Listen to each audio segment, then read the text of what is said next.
Assalamualaikum warahmatullahi wabarakatuh. Kembali lagi kita belajar tematik. Untuk kali ini kita belajar tematik 9, yaitu tentang mengidentifikasi karakteristik ruang dan pemanfaatan sumber daya alam. Yang pertama, apa itu karakteristik ruang? Karakteristik ruang adalah ciri-ciri khusus dari suatu ruang yang menjadi tempat tinggal makhluk hidup.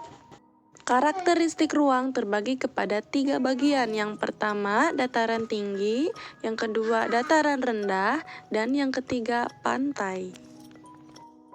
Dataran tinggi yaitu yang memiliki ketinggian sekitar 300 sampai 600 mdpl meter di atas permukaan laut. Contohnya seperti dataran tinggi Dieng dan dataran tinggi Minahasa.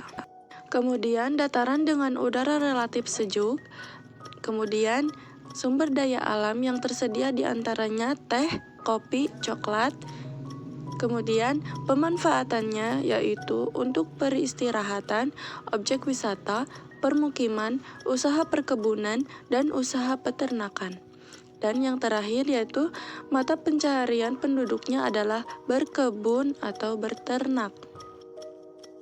Selanjutnya yaitu dataran rendah. Dataran rendah yang memiliki ketinggian sekitar 0 sampai 200 mdpl meter di atas permukaan laut. Contohnya seperti kota Surabaya dan kota Jakarta. Kemudian dataran yang relatif datar.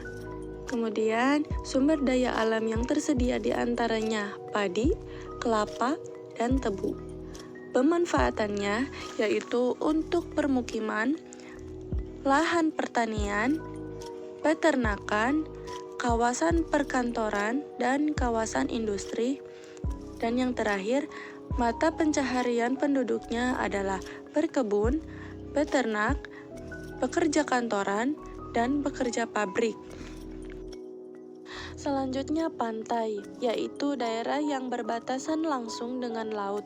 Contohnya Pantai Kuta, Pantai Parangkritis, dan Pantai Pangandaran. Kemudian dataran yang dengan udara relatif panas. Kemudian sumber daya alam yang tersedia di antaranya kelapa, berbagai jenis ikan. Pemanfaatannya yaitu untuk objek wisata dan permukiman. Dan mata pencaharian penduduknya adalah mencari ikan.